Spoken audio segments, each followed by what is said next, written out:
Good morning, reflectors. Good morning. It's Friday, January 23rd, and that's right, it's Reflection Friday, where we reflect on all that we've discussed, what came up for us this week. We can also reflect on other parts of our month of orientation if it's relevant to what came up for us this week. I do have a few things to reflect on, Annette. It seems, though, that we go back and forth about who starts. Well, why don't you start And if you then have something? I started last week. That's what I'm saying. I started last week. And so if you have something you want to reflect on, we can start with you. Okay, mine's kind of short, but it is. We always say things like that, and then it goes on and on. We'll probably be reflecting about it on Monday. Okay, so I'll just get started. Just get started. Well, remember earlier this week, can't remember which day, I said that I am personally working on, and I have been personally working on, giving myself permission to truly feel a feeling without having the solution, how to rectify the problem or how to help myself not feel that way. It's just enough to feel the feeling, because that is where I got stuck in life. You got stuck thinking if you felt something, you would have to have the solution to fix it? Right. What I did was I thought, well, okay, I'm feeling resentful about this, or I'm feeling frustrated about this, or I'm feeling sad about this. And if I didn't know of a different way to go about the situation, or if I didn't know that there was a way not to feel frustrated, I would just think, well, it doesn't really make any sense for me to feel this frustration. There's nothing I can do about it. I'm just going to plow forward. But that really was causing me to pay a heavy emotional cost. So I've been working with my mentor on giving myself space to truly feel the feeling, even if I don't know that there's anything that I can do about it. So what I wanted to bring up for my reflection is when I've noticed patterns, kind of applying what I'm learning with my feelings. If I've noticed patterns in my life, it was not in my really, how do I even say this? I was not beyond saying to myself, I see this pattern, but there's no way that that pattern's ever going to change. So I'll just let the pattern go. I'll just keep on going. I want us all to know, but I'm really speaking to myself here too. The first step is to name the pattern that is coming into our awareness, even if we don't know how to rectify anything. Name it. You don't have to solve it. That's what has kept me stuck for a long time in life. So whether it's feelings, that's what I'm working on personally, or if it's in the context of our month of orientation and we're trying to become aware of and recognize patterns, if you see a pattern, please call it out to yourself and be honest about it. And don't worry if you can't solve the pattern right now. That's okay. Because maybe the first step is recognize it. The next step, call it out. The next step is to take one little action that might be helpful. Or you bring it up to your counselor, therapist, coach, and that you make a plan. What's just one first little thing that I can do? And that's what I'm reflecting on and really going to apply to my own life.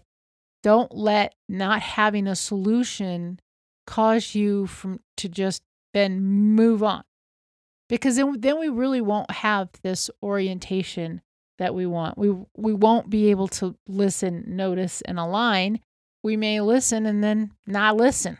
Right? We may listen for a second and say, well, there's nothing I can do about it, and then just keep going. So that really equates to not listening. There is that saying, the first step is to admit you have a problem. That's it. That's it. If you don't recognize a problem, it can't be resolved. If you don't name it, if you don't state it. And the thing I found is I have to name things before a solution will even pop up. I have to look at it and say, this is the problem.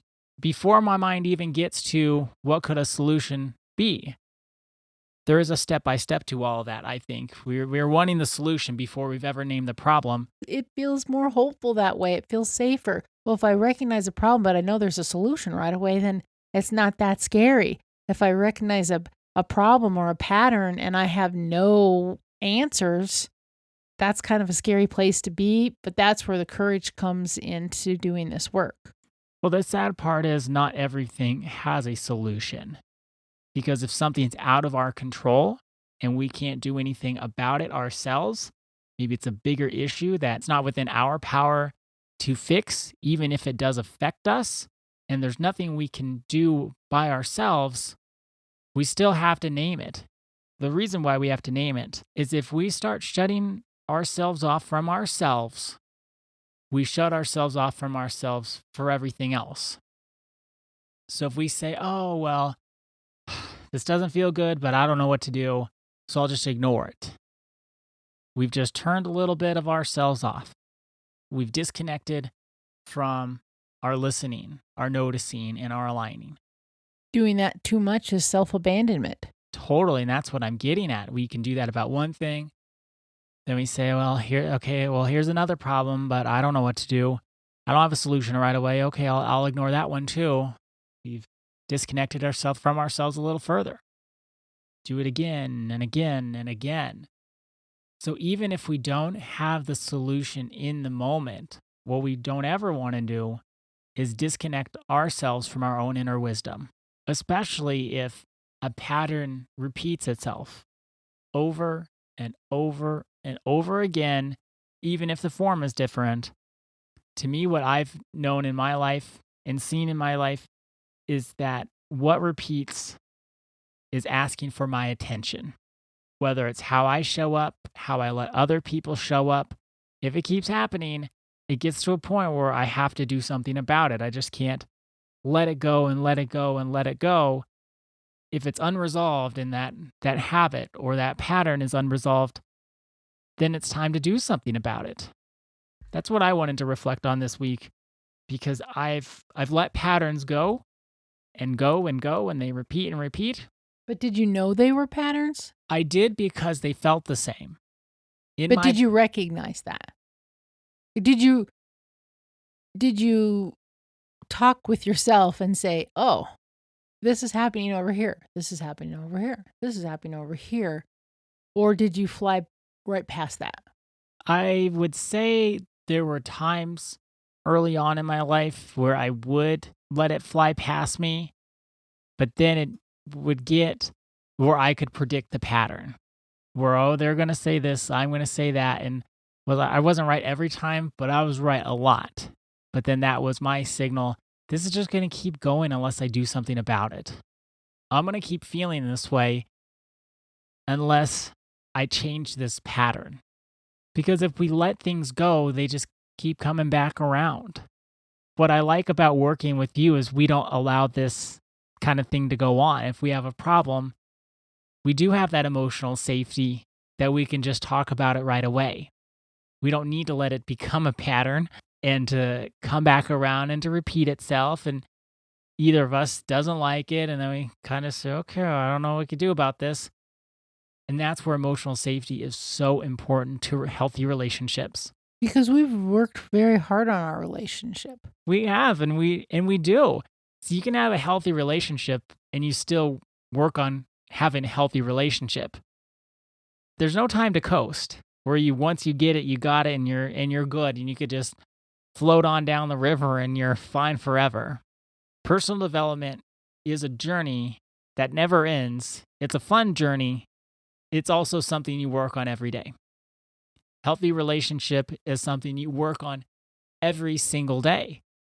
You don't work on it because it's bad. You work on it because the desire is for it to be healthy and good. And that's why you keep practicing at it. And the same is true with our month of orientation. We don't find our North Star of our hearts and say, got it, I'm good. That North Star, or what we're oriented to, that's something we constantly reorient ourselves towards. We're constantly saying, oh, wait, okay, I'm off track a little bit. let me get back on track. And we don't need to shame ourselves. There's nothing wrong with getting off track as long as we get back on track. Because life is going to happen. Things are going to pop up. New challenges are going to arise that we didn't predict. And then we just reorient ourselves back into alignment with ourselves. And that's the journey of life. Like I said, we never get to just coast and say we got it. We go, we live each day, and then we live with intention and orient ourselves back to who we are. We listen to ourselves. We notice what's going on with ourselves. We notice what's alive in us. And we do that every single day, every moment. And we don't resent that fact. We thank it. We have the awareness to do that. We have the awareness to orient ourselves at any moment. That takes us back to last week, where we were, I think it was in the reflection, we were talking about how all of this takes discipline and personal responsibility. If we feel ourselves falling into a pattern that we already know we don't want to be a part of, to bring ourselves back and have the discipline to say, and even in our minds, not like you have to announce it everywhere, but in our minds that this isn't serving me, this isn't the way I want to go, and to come back to the place where we really do want to be. We really do want to be centered. We really do want to be able to have that orientation, listening, noticing, and aligning so that we can show up as the best version of ourselves. So our intention for today and for this weekend is, I will name the problem even if I don't have a solution. I will name the problem even if I don't have a solution. Thank you so much for joining us today and this week. Our day is better because you are part of our day. See you Monday. See you then.